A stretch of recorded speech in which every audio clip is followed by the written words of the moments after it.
So what do you need to take with you out to the track? Well, I'm showing you what I think is the minimum that you should take with you. They're all pretty important. First, you got your cooler, which should be full of liquids like water, Gatorade. If you're into energy drinks, perhaps that's fine. One thing that probably should not be anywhere near a track is alcohol. Leave it at home or save it for the end of the day on the way home. Just doesn't have any place on a track. So good hydration is important. In fact, I actually start drinking water or other fluids the night before so that I'm in good shape the next day. A simple tool kit. It's hard to know what could happen out there, and it probably would only make a lot of sense if you had a lot of spare parts, but you probably don't know what's going to break. But if you have some simple tools, especially a tire gauge, as I said before, I would recommend taking that. Some extra gas. I travel to the track with my tank full of gas, and I carry an extra 5 gallons with me. I've never used the whole 5 gallons. I've typically used about 2.5 of the extra gas I take. The bottom line is you're going to be using gas at a lot higher rate on the track than you do normally. So extra gas is a must. It's often hard to get out there, and if you do get it, it might be expensive. Finally, a chair. You're going to be sitting between sessions, and having a place to sit down is always a good thing. Now, will people take stuff more than this out to the track? Absolutely. I take a table, I take a stool in case I have to work on my bike, I take stands to lift the bike up because I run with tire warmers. I've got a box of spare parts, all kinds of stuff. Do you need it?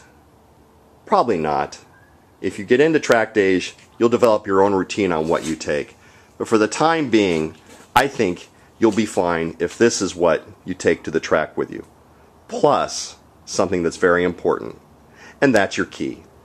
Remember, you're going to load your bike up on a trailer or in the back of a pickup, and you may not be thinking about it because you didn't write it, but make sure you bring a key. In fact, I bring a key plus a spare every time because I don't want to have to come back home just to get my key. And apparently it happens a lot. Finally, I was talking about tires and tire warmers. You may be wondering whether or not you should take tire warmers to the track.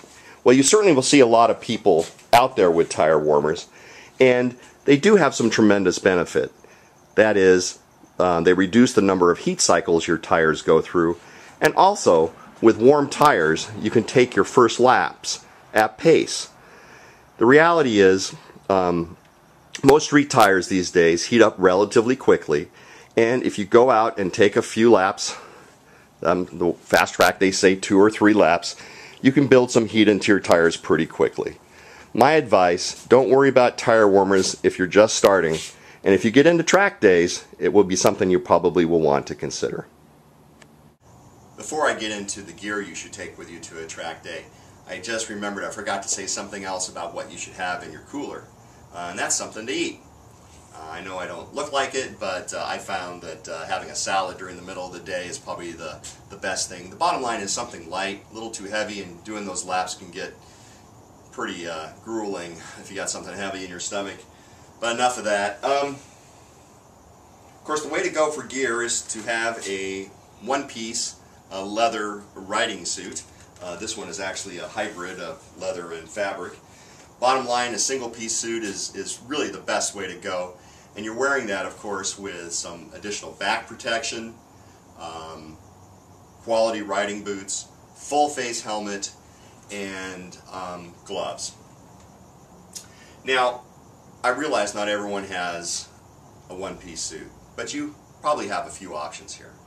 One, check with your track day organization. They may provide rentals for motorcycle suits. And as far as I know, there may be other places to rent them. The trick, of course, is you got to know your size, and you probably have to order in advance so that it's ready for you on that day. And for that matter, they may be able to rent you appropriate other gear as well, ranging from the boots to helmets, what have you. But odds are you probably have some or most of that already. The other option is for a two-piece suit. I gather many organizations allow those, but what do we mean by a two-piece suit? Well, there are some suits that have a simple zip-together feature where it covers roughly a half of your circumference. I don't think that's what they have in mind when they mean two-piece suits. What they mean are those suits that have a solid, all the way around zipper that basically make it a two-piece suit into a one-piece suit. Now, first time I did a track day, I had one of those half zip around things and no one seemed to make a deal of it. Could you do that? I don't know. I'm not advising you to, but you might be able to get away with that. The track day organization may not, though.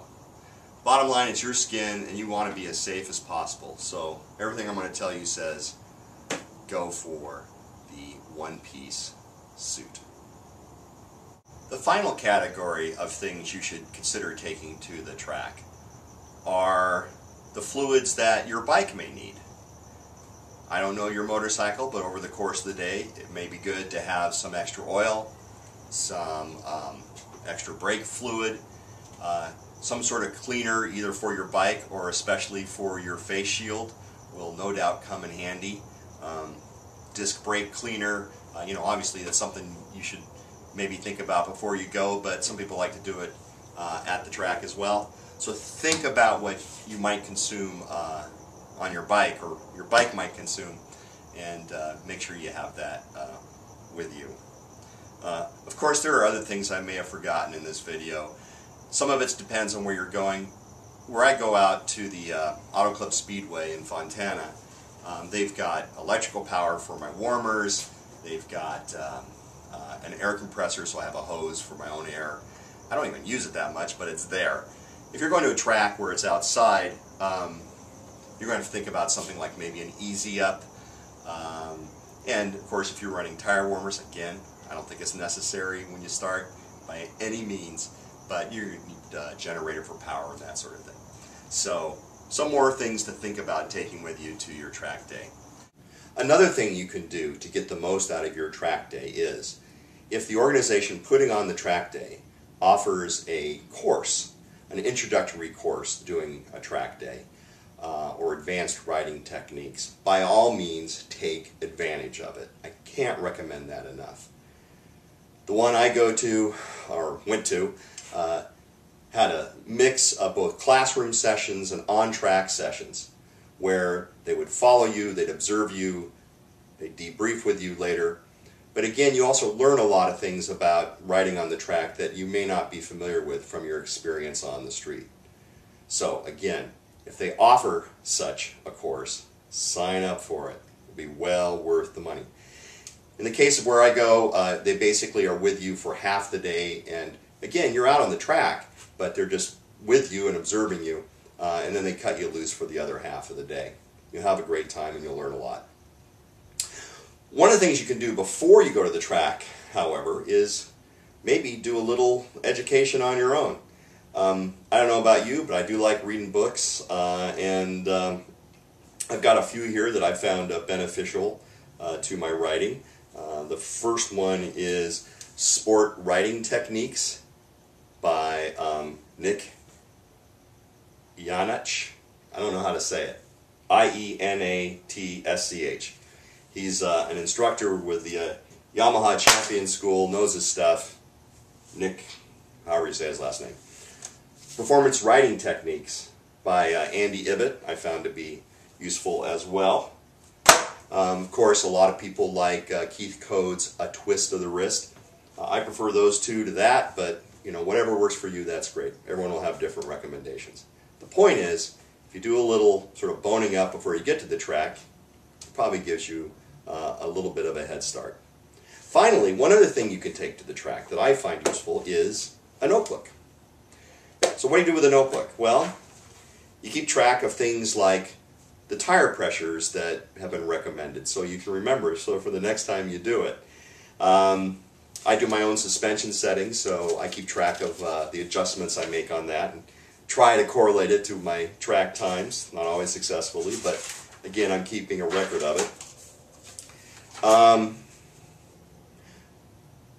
I try to keep track of like certain turns that I make, whether I do well or not so well, and I try to make notes where it says, you know, on this turn try to go wider, at this turn turn in sooner, this turn do a late apex.